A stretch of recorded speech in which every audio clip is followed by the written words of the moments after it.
اگرچہ بیاہ کرنا، شادی کرنا عزت کی بات ہے، مگر طلاق کے سبب سے خدا بیزار ہوتا ہے۔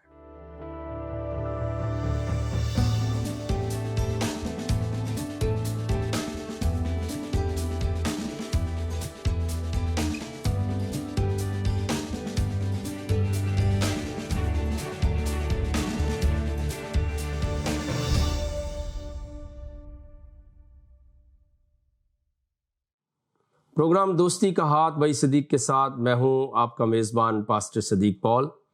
آپ سبوں کی خدمت میں سلام عرض کرتا ہوں، السلام علیکم اور شالوم۔ اور اس دعا کے ساتھ آج کے ہفتے کا پروگرام کا آغاز کر رہے ہیں کہ آپ جہاں کہیں پر بھی ہوں سلامتی کے ساتھ ہوں، برکت کے ساتھ ہوں، اور خدا کی روح آپ کو ہمیشہ سیدھے راستے پر چلنے کی توفیق عطا فرمائے۔ ناظرین، حسب سابق آج کے اس پروگرام میں بھی ایک بہت اہم موضوع لے کر میں آپ کی خدمت میں حاضر ہوا ہوں، اور جس کے کئی ایک پہلو بنتے ہیں۔ اس کا پہلو ایمانی بھی ہے، روحانی بھی ہے، سماجی بھی ہے، اور پھر خاندانی بھی ہے۔ تو آج کا موضوع جو ہے اس کی طرف ہم چلتے ہیں، اور یہ ایک ضخیم موضوع ہے۔ جیسے میں نے عرض کیا کہ اس کا تعلق ایمان کے ساتھ بھی ہے، روحانیت کے ساتھ بھی ہے، سماج کے ساتھ بھی ہے، اور پھر خاندانی زندگی کے ساتھ بھی ہے۔ تو موضوع ہے طلاق قرآن اور بائبل کی نظر میں، یعنی ڈیورس جو ہے وہ کیا ہے، طلاق کیا ہے۔ اور اس کرۂ ارض پر جتنے ممالک ہیں، جتنی اقوام بستی ہیں، ان کے اندر بالخصوص ایسے مذاہب جو الہی دین کے ماننے والے ہیں، آسمانی کتابوں پر ان کا یقین ہے، یا وہ یہ دعویٰ کرتے ہیں کہ ان کے پاس خدا کا الہام موجود ہے۔ نہ صرف طلاق ان مذاہب کے ماننے والوں کے درمیان میں موجود ہے اور ہر روز خاندانوں کے اندر پرابلم ہوتے ہیں، بلکہ یاد رکھیے کہ جس دنیا کو ہم سیکولر ورلڈ کہتے ہیں یا لا دین عناصر کہتے ہیں، وہاں پر بھی اس کے سبب سے کثیر تعداد میں گھرانے تباہ ہوتے ہیں، اور ازدواج کو خرابی کی نظر لگ جاتی ہے، اور پھر ہنسی مسکراتی زندگی گزارنے والے دو صاحبان یعنی شوہر اور بیوی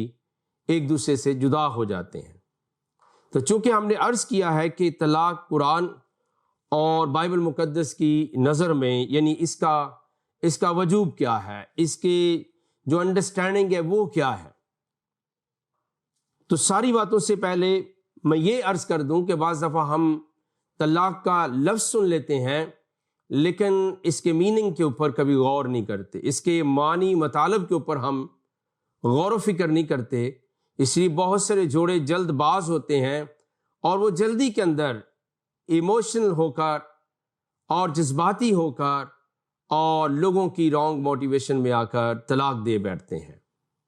جیسے میں نے عرض کیا، نہ صرف مذاہب کے ماننے والوں کے درمیان میں طلاق جو ہے وہ ہو جاتی ہے، اور لوگ ایک دوسرے کو طلاق دیتے ہیں، حتیٰ کہ جو روشن خیال ممالک ہیں اور ایسی قومیں ہیں جہاں پر بہت زیادہ سائنس نے ترقی کی ہے، میری مراد مغربی ممالک بھی ہیں اور مشرقی ممالک بھی ہیں، اور ایشیا کے اندر بھی طلاق اپنا وجود رکھتی ہے، اور اس کے سبب سے بہت ساری زندگیاں تباہ و برباد ہو جاتی ہیں۔ عربی کے اندر بہت سارے الفاظ ہیں جو اپنے اندر لغوی اعتبار سے ایک معنی رکھتے ہیں، یعنی جب لٹرلی ان کا معنی کیا جائے گا، بنیادی میننگ ان کے کی جائیں گے، تو وہ ایک معنی رکھتے ہیں، لیکن پھر ایک اصطلاحی معنی بھی ان کے اندر پایا جاتا ہے۔ یعنی لفظ جو ہے وہ ایک ہی ہوگا،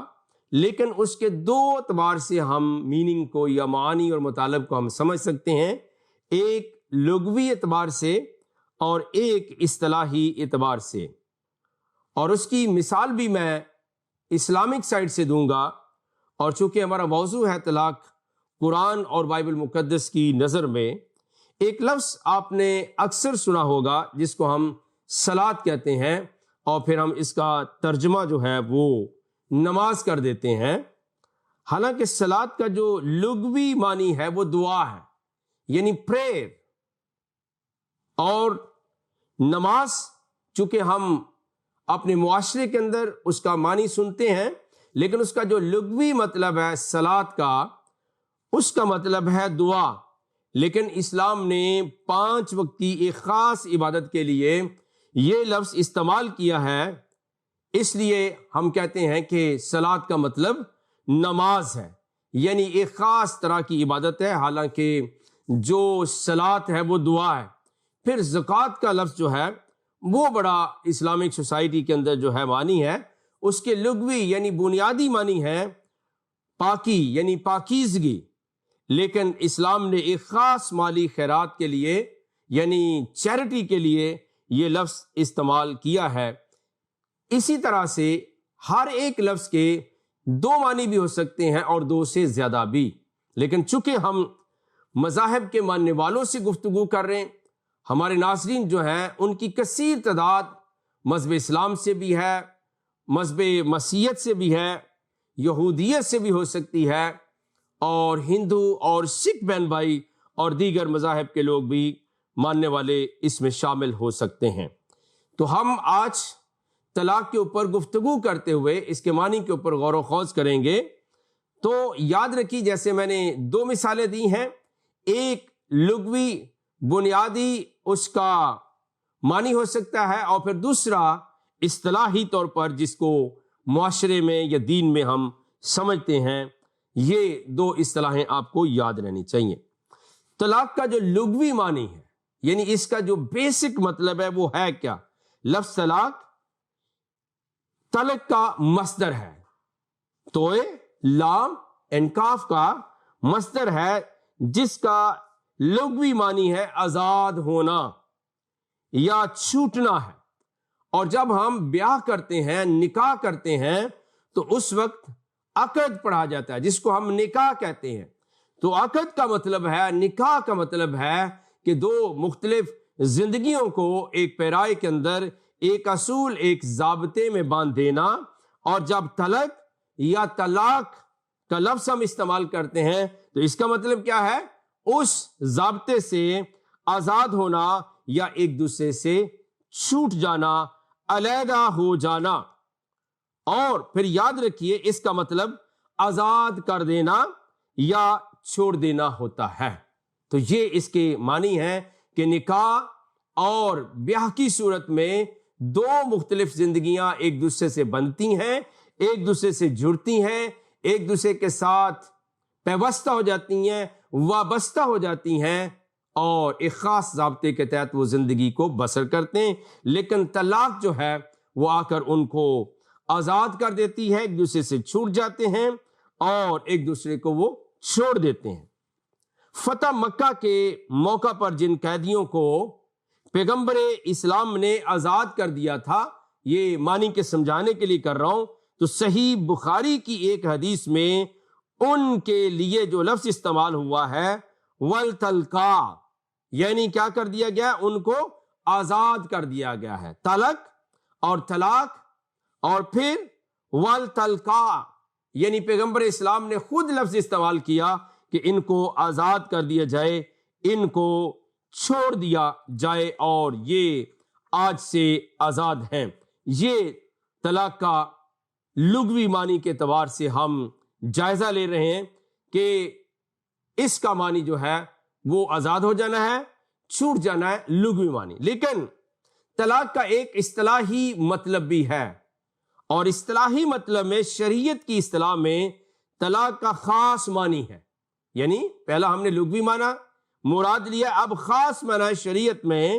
اور وہ ہے زوجین کے مابین، یعنی میاں اور بیوی، شوہر اور بیوی کے مابین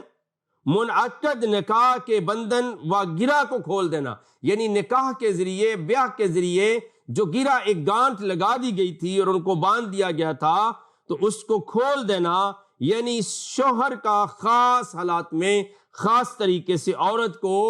اپنے نکاح سے آزاد کر دینا، جیسا کہ عام قرآنی آیات و حدیث میں بھی یہی معنی استعمال ہوئے ہیں۔ تو گویا ہم نے ابھی تک کے آج کے پروگرام میں یہ سمجھا ہے کہ طلاق یہاں پر شادی کا مفہوم بائبل مقدس بیان کرتی ہے کہ بیاہ کرنا تم میں عزت کی بات سمجھی جائے، اور یہ ایک خداوند کی طرف سے آنر ہے، برکت ہے۔ وہاں پیارے ناظرین یاد رکھیے کہ طلاق آ کر کیا کرتی، اس آنر کو، اس عزت کو، سب کچھ کو ختم کر دیتی ہے، اور ہنستے بستے گھرانے برباد اور تباہ ہو جاتے ہیں، اور میاں اور بیوی اور وہ نفوس، دو جانیں، دو زندگیاں جو نکاح اور عقد کی صورت میں ایک طرح سے باندھ دی گئی تھیں، ان کو آزاد ہونا پڑتا ہے ایک دوسرے کے ساتھ۔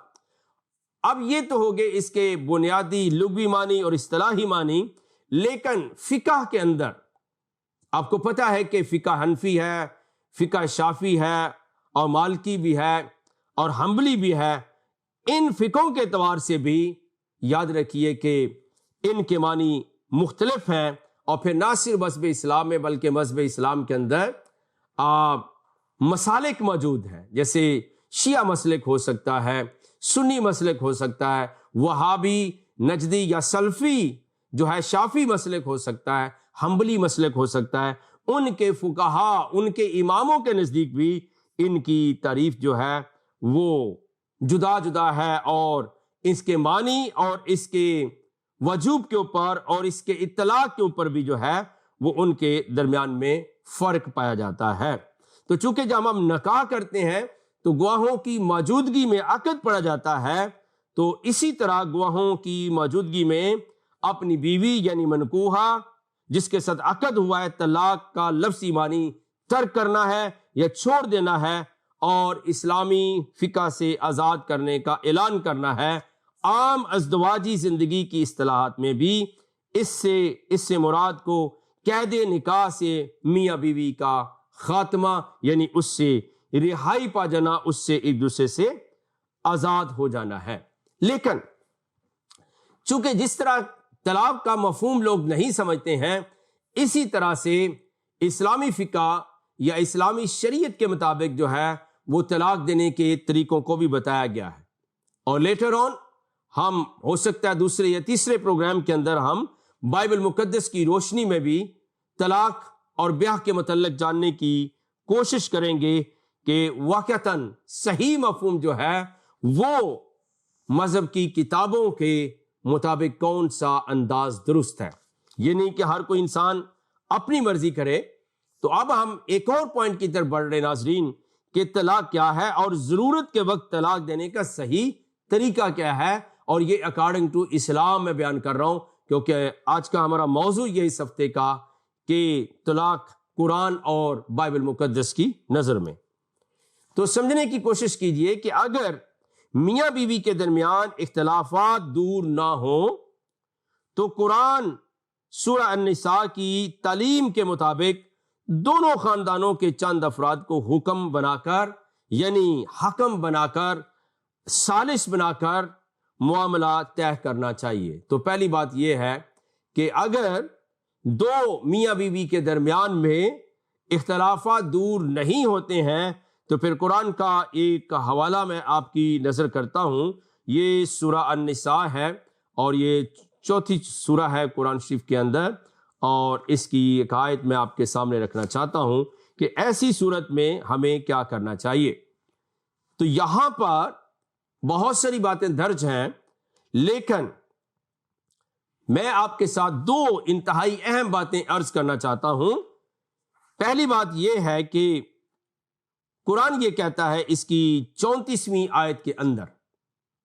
چوتھی سورہ النساء، اور میں 34ویں آیت سے پڑھ رہا ہوں اور پھر میں 35ویں آیت میں آؤں گا۔ یہاں لکھا ہے کہ مرد عورتوں پر مسلط و حاکم ہیں،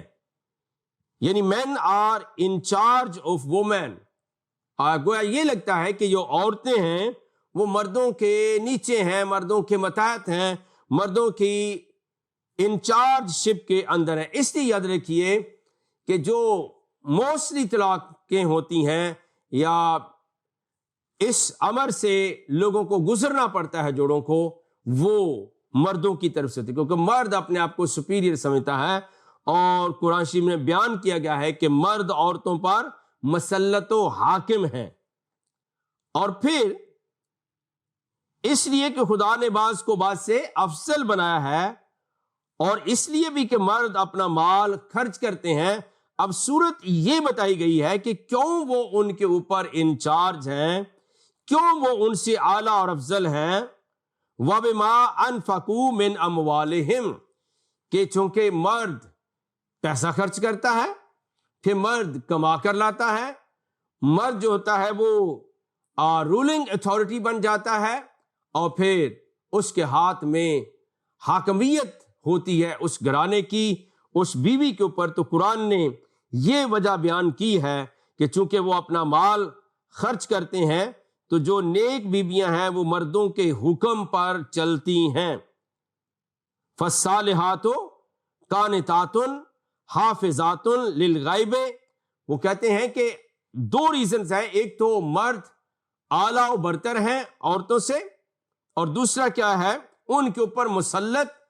اور حاکم ہیں، اور تیسری بات کیا ہے، کیونکہ اس لیے کہ وہ بہت سارا مال خرچ کرتے ہیں، روپے پیسے کی ان کے پاس کنٹرولنگ ہوتی ہے۔ اور عمومی اسلامی ممالک کے اندر، اور اسپیشلی مڈل ایسٹ کے اندر اور دیگر ایسی سوسائٹیز کے اندر، مرد ہمیشہ چیمپئن ہوتے ہیں، وہ نمبر 1 پہ ہوتے ہیں، انہی کے ہاتھ میں پیسہ ہوتا ہے، انہی کے ہاتھ میں سب کچھ ہوتا ہے۔ تو قرآن یہ بیان کر رہا ہے، تو جو نیک بیویاں ہیں وہ مردوں کے حکم پر چلتی ہیں، اور ان کے پیٹھ پیچھے خدا کی حفاظت میں آبرو کی خبرداری کرتی ہیں۔ کہتے ہیں کہ وہ اپنی عزت کی حفاظت کریں گی۔ اور پھر یہ لکھا، اور جن عورتوں کی نسبت تمہیں معلوم ہو کہ سرکشی اور بدخوئی کرنے لگی ہیں، تو پہلے ان کو سمجھاؤ۔ یہاں سے میں 35ویں آیت اس طلاق کے جھگڑے کی طرف جاؤں گا۔ تو لکھا کہ اگر تمہاری عورتیں جن کی نسبت تمہیں معلوم ہو کہ سرکشی کریں گی، بدخوئی کریں گی، پہلے ان کو سمجھاؤ، اگر نہ سمجھیں تو پھر ان کے ساتھ سونا ترک کر دو۔ اور یہ سارا کچھ مرد کے ہاتھ میں ہے، یعنی وہ ان کی سمجھائے، پھر اس کے ساتھ سونا، اس کے جو ازدواجی حقوق ہیں ان کو ختم کر دیں، اور اگر اس پر بھی وہ باز نہ آئیں تو پھر قرآن شریف میں لکھا ہے کہ زد و کوب کرو، اور ان کے لیے لفظ استعمال ہوا ہے وَاضْرِبُوهُنَّ، یعنی انہیں مارو۔ اور اگر فرما بردار ہو جائیں تو پھر ان کو ایذا دینے کا کوئی بہانہ مت ڈھونڈو، بے شک خدا سب سے اعلیٰ اور جلیل القدر ہے۔ یعنی 3-4 باتیں آئی ہیں کہ عورت کے اوپر مرد مسلط و حاکم ہے، ان سے افضل ہیں، اور چونکہ وہ روپیہ پیسہ خرچ کرتے ہیں، اب عورتوں کو چاہیے ان کا حکم مانے، ان کی ساری چیزوں کی وہ حفاظت کریں۔ اور پھر اگر ان میں کوئی عورتیں بغاوت پہ اتر جائیں اور آپ کے ساتھ بدتمیزی کریں، بدخوئی کریں، سرکشی کرنے لگیں، ان کو سمجھاؤ، اگر نہ سمجھنے پہ باز آئیں پھر ان کے ساتھ سونا ترک کر دو، اگر اس پر بھی باز نہ آئیں تو ان کو مارا جائے، ان کو سزا دے سکتے ہیں، آپ فزیکلی ان کو مار سکتے ہیں۔ لیکن 35ویں آیت جو میں نے عرض کی تھی کہ کیسے ہے کہ یہ معاملہ بڑھے گا، اور اگر تم کو معلوم ہو کہ میاں بیوی میں کیا ہو گیا ہے، ان بن ہے، یعنی شقاق بینہما، ان کے درمیان میں شک پیدا ہو گیا ہے، ان کے درمیان میں دل کی سختی پیدا ہو گئی ہے، ان کے درمیان میں شکاوت آ گئی ہے، اور ان کے درمیان میں ان بن، یعنی ان کی زندگی صحیح طریقے سے نہیں چل رہی ہے، تو پہلی بات کیا کرو؟ پہلی بات یہ ہے کہ ان بن ہے تو ایک منصف مرد کے خاندان میں سے، یعنی ایک ثالث، ایک میڈییٹر آپ نے مرد کے خاندان سے لینا ہے، اور ایک منصف عورت کے خاندان میں سے مقرر کر دو۔ وہ اگر صلح کرا دینی چاہیں گے تو خدا ان میں موافقت پیدا کر دے گا، یعنی دونوں طرف سے ایک ایک بندہ لیا جائے، اور اگر وہ صلح کر لیں تو اچھی بات ہے، اور خدا بھی ان کے دلوں کو بدل دے گا۔ کچھ شک نہیں کہ خدا سب کچھ جانتا ہے اور سب باتوں سے خبردار ہے۔ یہ میں عرض کر رہا تھا کہ بیسیکلی اگر میاں بیوی کے درمیان میں اختلاف ہو جائے، اور پہلی آیت 34ویں آیت آپ نے سنی ہے، اس کے اندر جو واقعات اور نکات درج ہیں وہ میں نے آپ کے سامنے عرض کر دیے ہیں۔ اب 35ویں آیت میں کیا لکھا ہے کہ ایسی صورت میں کیا کرو گے کہ دونوں طرف سے حاکم بنائے جائیں، اور قرآن شریف کی یہ آیت ہمیں بتا رہی ہے کہ کوشش کریں کہ رشتہ ٹوٹنے نہ پائے، لیکن بعض اوقات میں میاں بیوی میں صلح مشکل ہو جاتی ہے، جس کی وجہ سے کیونکہ شاید مرد نے ساری عمر اس کو نوکر بنا کے رکھا ہے، مال و دولت اپنے قبضے میں رکھا ہے، اس کو وہ مارا بھی ہے، اور اس کے حکم کے نیچے لانے کی اس نے ہمیشہ کوشش کی کہ وہ کچھ نہیں کہہ سکتی، کیونکہ 34 آیت میں یہ ہے۔ تو قرآن کی صحیح تصویر سمجھنے کے لیے پیارے عزیزو، بعض دفعہ مولوی حضرات یا اسلامک اسکالر آپ کو آدھی بات بتائیں گے، مگر تعریف و خدا کی کہ پروگرام دوستی کا ہاتھ بھائی صدیق کے ساتھ میں ہم پوری بات بتانے کی کوشش کرتے ہیں، اور یہاں پر ہم یہ مراد لیتے ہیں کہ اگر ان میں صلح مشکل ہو جاتی ہے، جس کے وسیلے سے دونوں کا ایک دوسرے کے ساتھ رہنا جو ہے وہ عذاب بن جاتا ہے، تو ایسی صورت میں ازدواجی تعلق کو ختم کرنا ہی طرفین کے لیے مناسب معلوم ہوتا ہے۔ اسی لیے شریعت اسلامیہ نے طلاق کو جائز قرار دیا ہے۔ طلاق میاں بیوی کے درمیان نکاح کے معاہدے کو توڑنے کا نام ہے، جس کے لیے سب سے بہتر طریقہ یہ ہے کہ 2 شرطوں کو مد نظر رکھا جائے، یعنی 2 شرطیں، 2 کنڈیشن ہیں کہ اگر ایسی صورت میں میاں بیوی ایک دوسرے سے جدا ہونا چاہتے ہیں تو پہلی شرط ہے، وہ کیا ہے کہ عورت پاکی کی حالت میں ہو۔ یہ تعلیم کے لیے ہم عرض کر رہے ناظرین سے کہ عورت کیسے ہو، پاکی کی حالت میں ہے، وہ فزیکلی طور پہ سک نہ ہو، اور عورتوں کے جو اسپیشل ایام ہوتے ہیں مینسٹریشن کی پوزیشن میں نہ ہو، بلکہ حائضہ نہ ہو جو سمجھ لیجئے، اور عورت بیمار نہ ہو۔ تو پہلی بات یہ ہے کہ وہ پاکی کی حالت میں ہو، اور دوسری شرط یہ ہے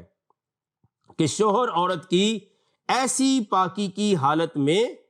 طلاق دے رہا ہو، یعنی پہلی بات ہے کہ وہ ناپاک نہ ہو، اور جس کو آپ سمجھتے ہیں کہ عورت کے خاص ایام ہوتے اس میں نہ ہو، اور پھر جب وہ بالکل صحت مند ہو جائے، ان ایام سے باہر آ جائے، تو پھر یہ ہے کہ طلاق دے رہا ہو کہ اس نے اس سے ہم بستری نہ کی ہو، اس سے سیکسول رائٹس نہ نبھائے ہوں، اس کے ساتھ اس نے صحبت نہ کی ہو، اس کے ساتھ اس نے ملاپ نہ کیا ہو۔ پہلی بات یہ ہے کہ وہ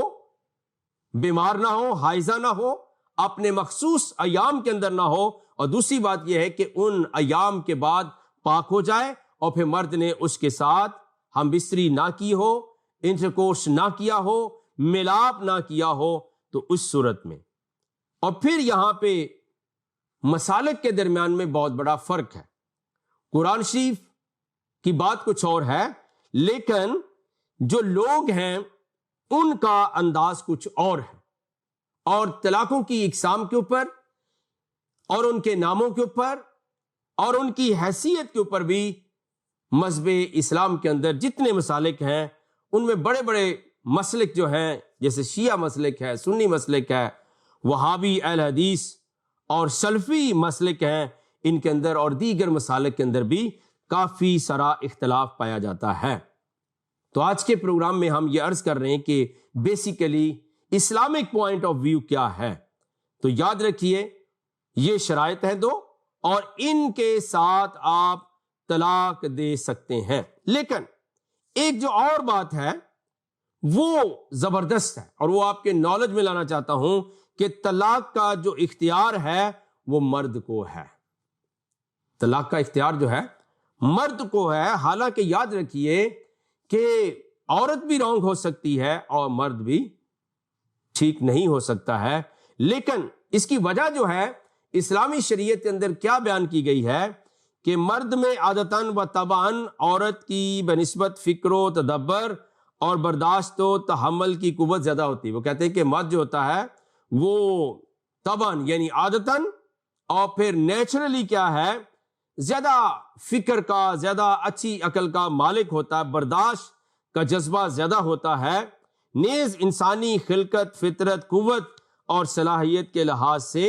اور عقل کے ذریعے انسان غور و خوض کرے تو یہی نظر آئے گا کہ اللہ تعالیٰ نے جو قوت مرد کو عطا کی ہے، بڑے بڑے کام کرنے کی جو صلاحیت مرد کو عطا فرمائی ہے وہ عورت کو نہیں دی گی۔ آپ کلیئر کر سنیے، اور یہ اسلامی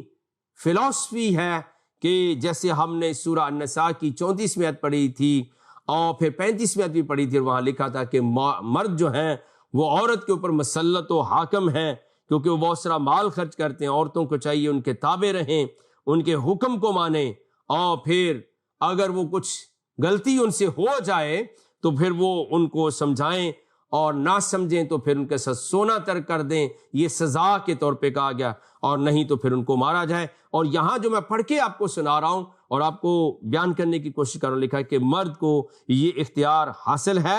اور پھر اس مسئلہ کے لیے اپنی عقل سے فیصلہ کرنے کی بجائے اس ذات سے پوچھیں جس نے ان دونوں کو پیدا کیا ہے۔ یہ تو ایک اور بات ہے کہ خدا کی ذات سے ہمیں پوچھنا چاہیے، لیکن کون ان معاملات کے اندر کون پوچھتا ہے؟ اور یاد رکھیے بہت سارے لوگ اس سے آری رہتے ہیں، اور مسئلہ کیا بولے رجاؤ علیہن درجات، یعنی یاد رکھیے کہ عورتوں کے اوپر ایک درجہ دیا گیا ہے۔ اور میں چلتے چلتے پروگرام کے اختتام کے طور پر سورہ بقرہ کی ایک آیت آپ کے سامنے رکھ دوں، اور اس مسئلے کو سمجھنے کے لیے یہ کافی اور شافی ہوگا کہ یقینی طور پر اس کا جو صحیح مفہوم ہے وہ ہے کیا۔ اور یہاں پر جو بات لکھی گئی ہے وَلِلرِّجَالِ عَلَيْهِنَّ دَرَجَاتٌ، اور یہاں پہ لکھا ہے کہ عورتوں پر ہے، البتہ مردوں کو عورتوں پر فضیلت ہے، یعنی یہ ایکول نہیں ہے، اس لیے سارے کا سارا اختیار جو ہے وہ طلاق دینے کا مرد کو دیا گیا، کیونکہ وہ عورت سے افضل ہے درجے میں اور وہ اس سے نیچے ہے، کم تر ہے۔ پروگرام کا اختتام ہوا چاہتا ہے، آئیے ہم دعا مانگے۔ پیارے خدا، ہم آپ کی شکر گزاری کرتے ہیں آج کے اس پیارے پروگرام کے لیے، ناظرین کے لیے۔ ہم سب کو بڑی برکت دے، ہمارے ساتھ ہو، ہماری مشکلات کو آسان فرما، اور جو موضوع آج ہم سیکھ رہے ہیں اس میں برکت دے۔ یسوع المسیح کے عظیم اور جلالی نام سے مانگتے ہیں، آمین ثم آمین۔ ناظرین، آپ سب کا بہت بہت شکریہ۔ بہت ہی اہم موضوع کے اوپر ہم گفتگو کر رہے تھے،